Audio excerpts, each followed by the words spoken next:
let my prayer, he's talking to God. He said, let my prayer come to you like incense.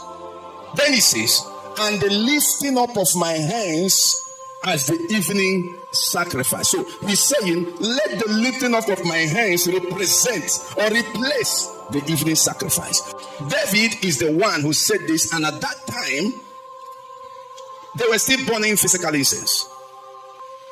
And at that time, they were still offering sacrifices of bullocks, using the blood of animals to cleanse people's sins in the Old Testament, because this was in the Old Testament.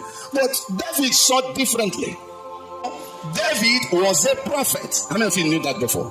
David was a prophet. And being a prophet, he was able to see the New Testament in the Old.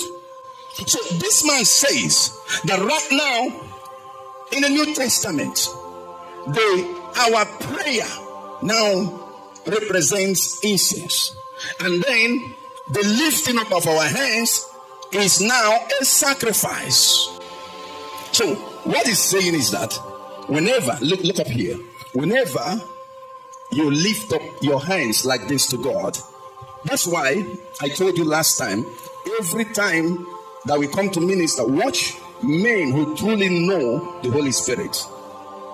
Once Benny Hinn mounts the stage, what's the first thing he says? Lift your hand toward heaven. You remember? That's the first thing Benny Hinn will say.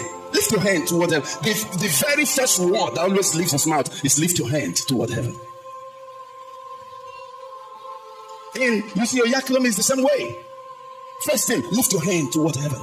You notice that these men who have walked with the Holy Spirit, they understand what the lifting up of your hand means.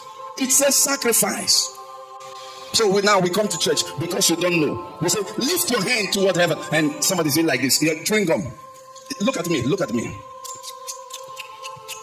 You're chewing gum and you're doing like this. Because you don't know what you're doing.